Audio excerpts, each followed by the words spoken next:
ये एक ऐसी स्किल है जो कि आज के टाइम पर बहुत ही ज़्यादा डिमांड में है, जिसे देखो सिर्फ कम्युनिकेशन स्किल्स को ही सीखना चाहता है। क्योंकि एज अ यूथ हमें किसी से भी कम्युनिकेट करने में सबसे ज़्यादा प्रॉब्लम होती है। और जो मेरी मैक्सिमम ऑडियंस है ना, वो 18 से लेकर 24 के बीच की ही है।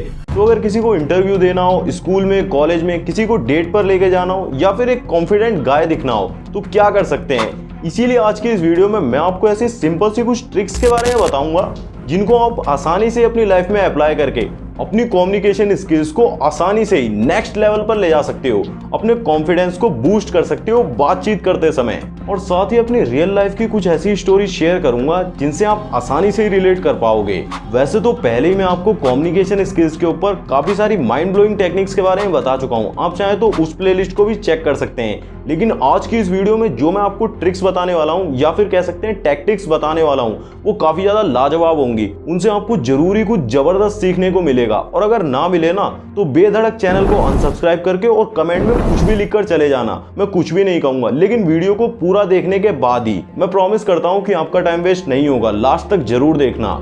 बेसिकली हम टोटल 6 ट्रिक्स के बारे में जानेंगे। आप चाहे कोई स्टूडेंट हो, बिजनेसमैन हो, या फिर किसी ऑफिस में एम्प्लॉय हो, या फिर अपनी क्रश को डेट पर ही क्यों ना ले जाना चाहते हो, ये काफी ज्यादा पावरफुल टिप्स हैं और ये 100% वर्क भी करेंगी। तो चलिए जानते हैं एक एक करके इन टिप्स के बारे में। तो हमारी ट्रिक नंबर 1 है द एक्सक्लूसिव स्माइल। अगर आप काफी सारे लोगों से मिलते हो और सबके सामने एक ही तरह से स्माइल करते हो, मतलब आपका जो स्माइल करने का तरीका होता है, हंसने का तरीका होता है, वो सबके सामने सेम ही होता है, तो आज से ही ऐसा करना बंद कर दो। क्योंकि ऐसा करने से आप बिल्कुल ही एक कॉन्फिडरेट डॉलर की तरह बन जाते हो, यानी कि संधि कराने वाला डॉलर, जो कि अपनी वैल्यू लूज कर देता है। जैसे कि आप हर वक्त बिना वजह में सबके सामने दांत फाड़ते रहते हो, या फिर आपकी स्माइल सबके लिए सिमिलर सी होती है, सबके लिए एक जैसी ही होती है, तो ये लोगों को थोड़ा फेक सा लगता है। उन्हें सबकॉन्शियसली ऐसा लगता है कि आपके पास बोलने के लिए ज्यादा कुछ है नहीं, इसीलिए आप फालतू में ही दांत दिखाए जा रहे हो। और ये एक लो कॉन्फिडेंट पर्सन की निशानी है, लो कॉन्फिडेंस की निशानी है। तो पहले तो मैं भी ऐसे ही करता था, जिससे मिला सिर्फ दांत दिखाना ही शुरू कर दिया, लेकिन इससे मुझे कभी भी रिस्पेक्ट नहीं मिली। लेकिन जिस दिन मुझे इस ट्रिक के बारे में पता चला ना, द एक्सक्लूसिव स्माइल, उसी दिन मेरे को समझ में आया कि एक कम्युनिकेशन स्किल्स की कितनी ज्यादा इंपॉर्टेंस होती है। इसने मेरी कम्युनिकेशन स्किल्स को काफी ज्यादा बेटर कर दिया। देखो सिंपल सा ही, हर इंसान के लिए, हर मूवमेंट के लिए आपको अलग स्माइल करना सीखना होगा। जैसे कि अगर आपको खाना इतना ज्यादा पसंद नहीं आया, तो आपकी स्माइल बिल्कुल ही छोटी सी, बिल्कुल ही नॉर्मल सी होनी चाहिए। अगर आप किसी से फर्स्ट टाइम मिलते हो, तो जितना ज्यादा कोशिश करो अपने दांत को बिना दिखाए स्माइल करने की कोशिश करो। अगर कोई इंसान आपके लिए बहुत ही ज़्यादा इंपॉर्टेंट है, बहुत ही ज़्यादा इंपॉर्टेंस रखता है आपकी लाइफ में, तो जितना ज़्यादा हो सके उसके लिए एक बिग वार्म स्माइल करो। मतलब आसानी से धीरे धीरे खुलकर स्माइल करो। मतलब जब आप स्माइल कर रहे हो ना, तो आपकी आंखें भी चमकनी चाहिए, उनसे भी स्माइल होनी चाहिए। मतलब जब आप एक ग्रुप में हो और आप उस इंसान से बात कर रहे हो जो कि आपको बहुत ही ज़्यादा पसंद है, तो आप उसे एक बिग वार्म और फ्लोटिंग स्माइल दो।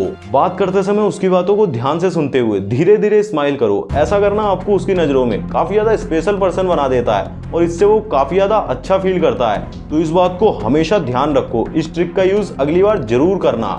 तो हमारी ट्रिक नंबर 2 है read read read. I know सुनने में काफी ज्यादा नॉर्मल सा लग सकता है, लेकिन रियलिटी में अपनी कम्युनिकेशन स्किल्स को, अपनी कॉन्वर्सेशन को काफी ज्यादा इंटरेस्टिंग बनाने में ये बहुत ही बड़ा रोल प्ले करता है। मान लो मैं आपको किसी इंसान के साथ एक टॉपिक पर 1 घंटा बात करने के लिए बोलता हूँ, लाइक डिसिप्लिन। अब आप डिसिप्लिन के ऊपर कितना ही कुछ बोल पाओगे। शुरुआत में तो आपके दिमाग में कुछ पॉइंटर्स आएंगे, लेकिन एक एक करके थोड़ी देर बाद वो भी खत्म हो जाएंगे, और फिर आपकी कॉन्वर्सेशन बिल्कुल ही डेड हो जाएगी, और आप बस कैसे ना कैसे बस वहां से उठकर भागना चाहोगे, उस कॉन्वर्सेशन को खत्म करना चाहोगे।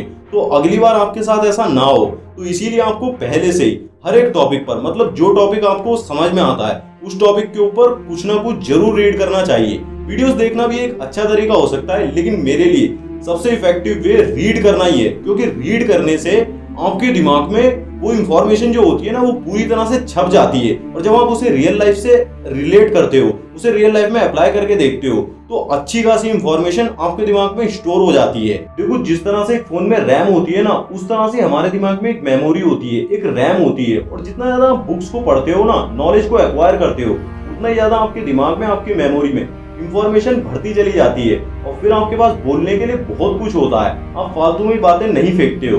फिर जितना ज्यादा आपके पास वर्ड्स होंगे ना, उतना ही अच्छे से आप सामने वाले को अपनी बात को समझा सकते हो, अपनी बात को कन्वे कर सकते हो। अल्बर्ट आइंस्टीन ने रीडिंग की वैल्यू को समझाते हुए एक बहुत ही अच्छी बात कही है। अगर आप किसी भी चीज को बहुत ही सिंपल तरीके से, बहुत गहराई से नहीं समझ सकते, तो आप कभी भी सामने वाले को उसे बहुत सिंपल तरीके से, बहुत अच्छे से नहीं समझा सकते।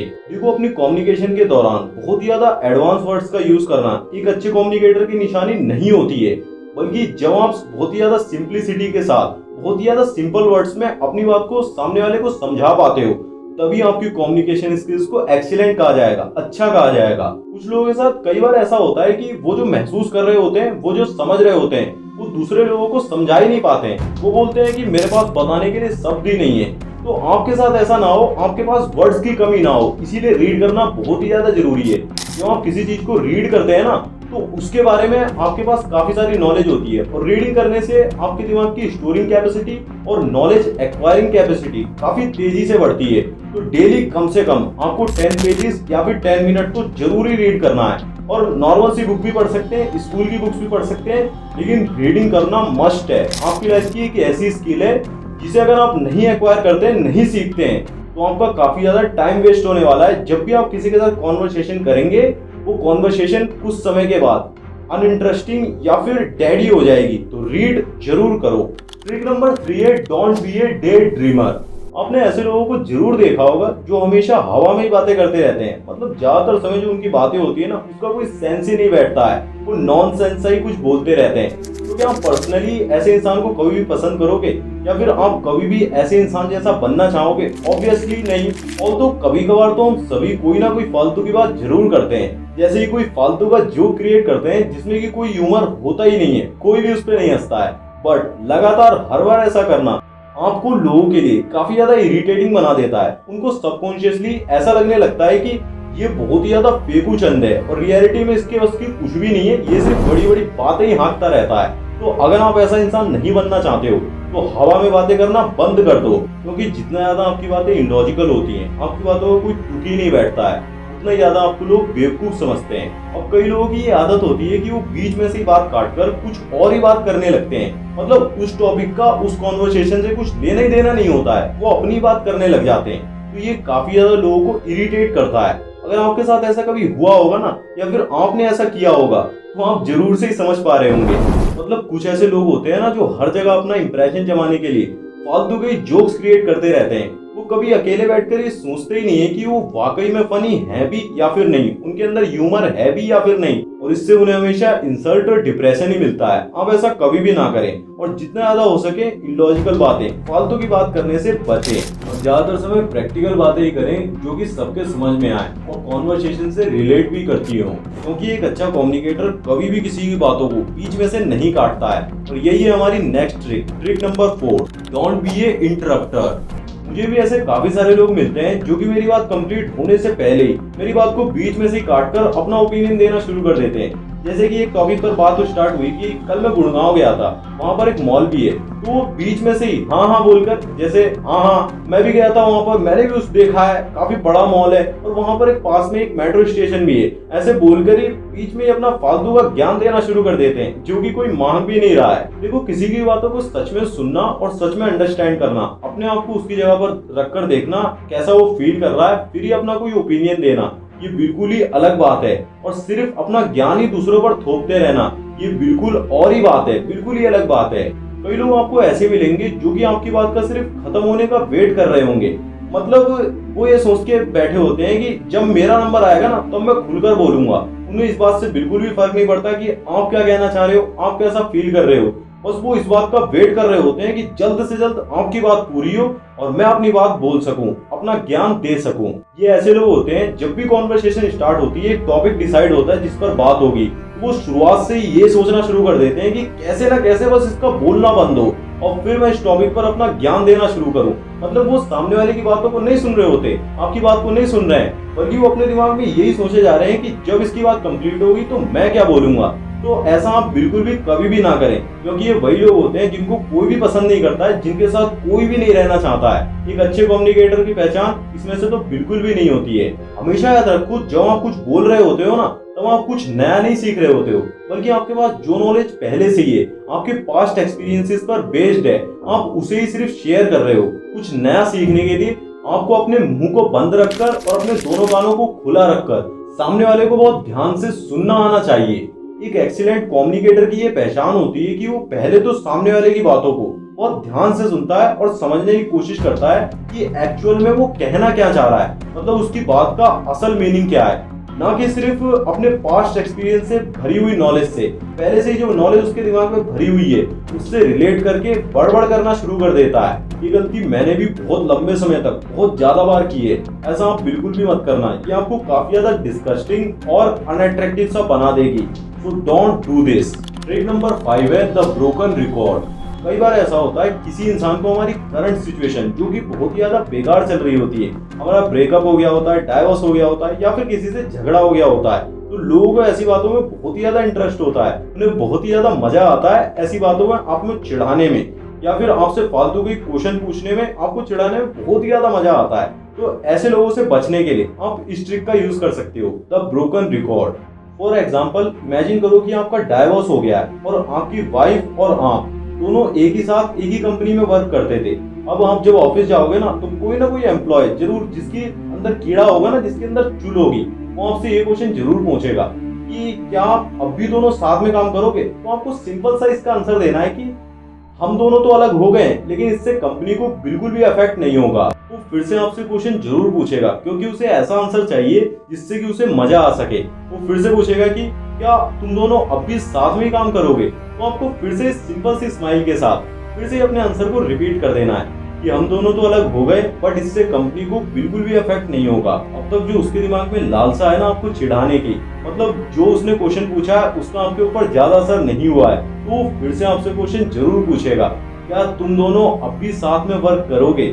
तो आपको फिर से फ्रस्ट्रेट नहीं होना है, बल्कि आपको स्माइल के साथ और उसकी आंखों में आके डालकर सिंपल सा वही आंसर रिपीट कर देना है कि हाँ, we are separated but company is not affected. और ये उसके मुंह पर ताला लगाने के लिए काफी होगा। और यही होती है द ब्रोकन रिकॉर्ड टेक्निक। जब भी आपसे कोई ऐसे फालतू के सवाल पूछ रहा हो ना, जो उसके लिए तो काफी ज्यादा मजे का टॉपिक हो, लेकिन वही आपके दुख का कारण है, आप उस टॉपिक पर बिल्कुल भी बात नहीं करना चाहते, तो सिंपली अपने ओरिजिनल रिस्पॉन्स को रिपीट करते रहो, सेम वॉइस टोन में परसिस्टेंटली सेम वर्ड्स को ही दोहराते रहो। बार बार आपका एक ही जवाब सुनने के बाद उसका मुंह खुद ही बंद हो जाएगा।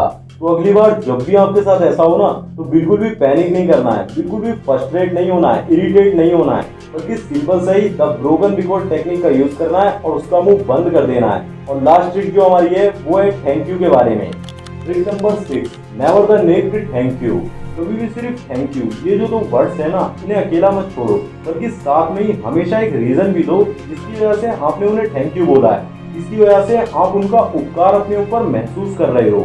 इसके लिए कुछ एग्जांपल हो सकते हैं, जैसे कि thank you for coming, thank you for so understanding, thank you for being so loving, और ऐसा ही बहुत कुछ। लेकिन सिर्फ कभी भी थैंक यू मत बोलो, पहले थैंक यू बोलो और उसके बाद रीजन दो कि आपने उन्हें थैंक यू क्यों बोला है। इससे आप उनकी नजरों में एक स्पेशल पर्सन बन जाते हो और आपकी एक अलग आइडेंटिटी क्रिएट होती है, एक अलग पहचान क्रिएट होती है।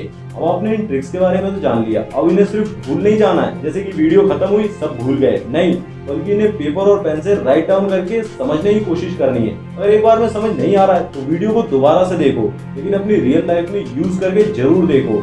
और अगर आप dark psychology plus communication skills के कुछ 7 फोरबिडन सीक्रेट्स के बारे में जानना चाहते हो, जो कि आपके लिए काफी ज्यादा हेल्पफुल होगा, तो स्क्रीन पर एक वीडियो आ रहा होगा, उस पर क्लिक करके जरूर देखो। मैं मिलता हूँ आपसे उसी वीडियो में।